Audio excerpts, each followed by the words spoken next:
Olá, eu sou o professor Emerson e nós vamos dar continuidade aos nossos estudos de filosofia do direito.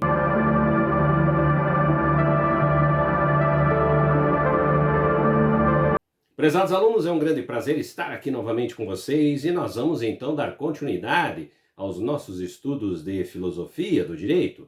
Hoje estaremos discutindo a temática Montesquieu, as leis e a tripartição de poderes. E as contribuições do texto hoje são do professor Eduardo Bittar, que vai trazer informações importantíssimas para nós conhecermos um pouco mais sobre esta temática. Vamos então ao nosso primeiro slide. Com sua principal obra jurídico-política, constituída quase inteiramente num método de história comparada, Montesquieu estabeleceu uma verdadeira filosofia acerca das leis, pensando-as sistematicamente em todas as suas possíveis relações. Não se trata de um escrito voltado para compreender a origem da sociedade. Não é muito menos um tratado sobre as virtudes do governante ou mesmo do governado, não obstante se encontrem apontamentos nesse sentido no texto, como nesta passagem que identifica no amor à pátria a verdadeira virtude cívico-política. A virtude, numa república, é algo muito simples, é o amor pela república, é um sentimento e não uma série de conhecimentos. Tanto o último dos homens do Estado quanto o primeiro podem possuir esse sentimento, nele não se encontram reflexões por demais profundas sobre a hipótese da guerra ou da fome, ou da necessidade natural, como formas de propulsão do início da vida social.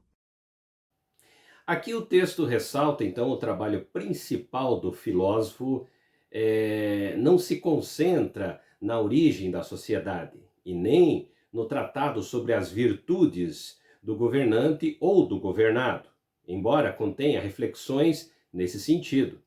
Uma citação mencionada destaca o amor à pátria como a verdadeira virtude cívico-política em uma república, enfatizando-a como um sentimento essencial, não apenas no conjunto de conhecimentos. E assim o autor nos traz, então, os primeiros questionamentos. Vamos então ao nosso próximo slide.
Aqui o texto aborda a obra O Espírito das Leis de Montesquieu, ressaltando seu caráter racionalista ao tentar explicar as razões pelas quais os homens são sujeitos às leis, destacando-se a definição negativa da liberdade, onde está descrito o direito de fazer tudo o que as leis permitem.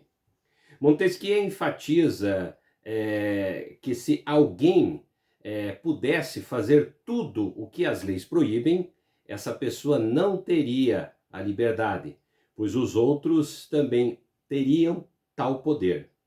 Imagine dentro da perspectiva de um caos na sociedade. Vamos então ao nosso próximo slide. As leis não se originaram sem uma causa, que lhes fosse própria, e é a esse exame que se debruça o pensamento de Montesquieu. De fato, os homens desgarrados uns dos outros não tinham leis positivas.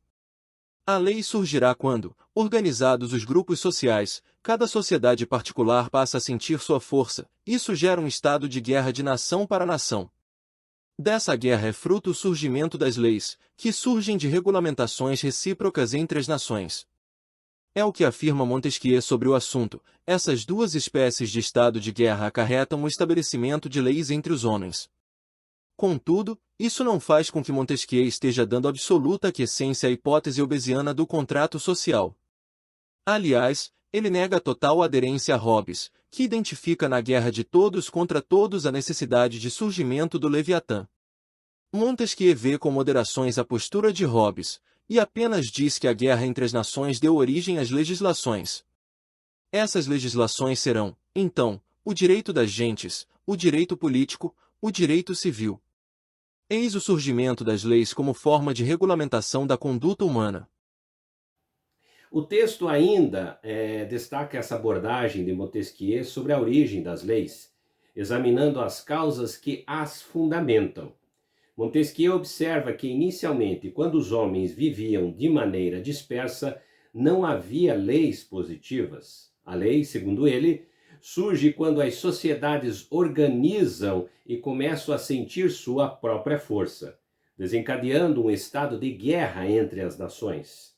Esse estado de guerra é catalisador para o surgimento das leis, que emergem a partir da regulamentação recíproca entre as ações construídas dentro da sociedade. Vamos então ao nosso próximo slide.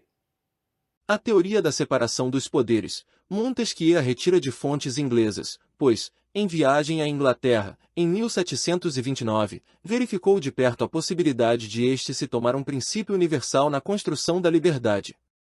O que não se pode perder de vista é o fato de que o livro 11 trata fundamentalmente da liberdade política, ou da liberdade do cidadão, e que o segundo capítulo desse livro se debruça sobre o conceito de liberdade. Isso é importante de ser ressaltado, pois é exatamente o que dará sentido à exploração da Constituição inglesa como fonte de inspiração para a tripartição dos poderes.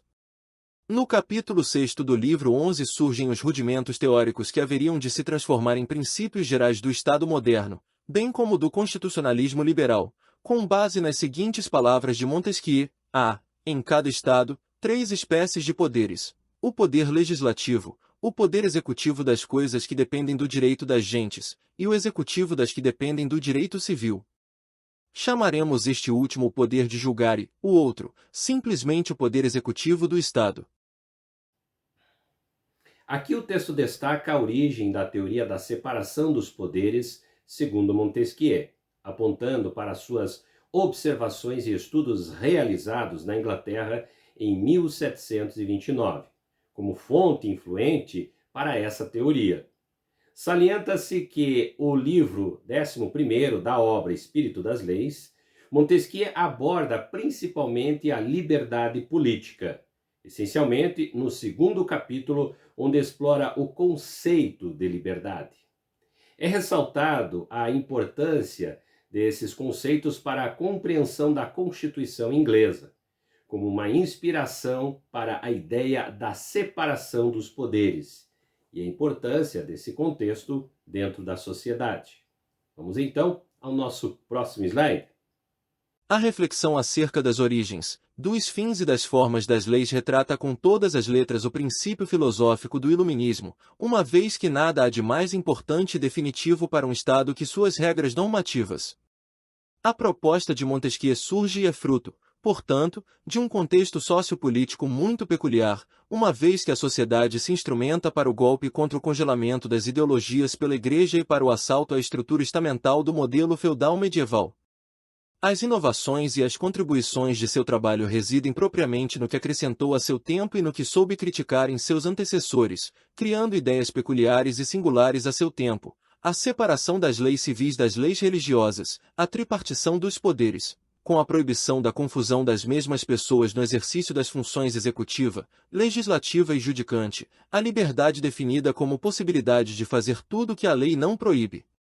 Com isso, após os teóricos do absolutismo, contribui para a desconcentração do poder e para a construção da doutrina básica do equilíbrio constitucional das funções do poder soberano. Aqui o texto destaca o contexto filosófico do iluminismo como pano de fundo para as reflexões de Montesquieu sobre as origens, os fins e as formas das leis. Essa análise é considerada crucial, pois as normas regulamentam o Estado são vistas como elementos fundamentais e definitivos. Montesquieu propõe suas ideias como um contexto sociopolítico marcado pela busca por mudanças, onde a sociedade está mobilizando contra a rigidez das ideias impostas pela Igreja e desafiando a estrutura feudal e medieval, consequentemente trazendo uma característica diferenciada com relação à ideia de liberdade dentro deste contexto social. A todos vocês, espero que tenha contribuído para conhecer um pouquinho mais sobre esse tema. Nos encontramos no nosso próximo vídeo.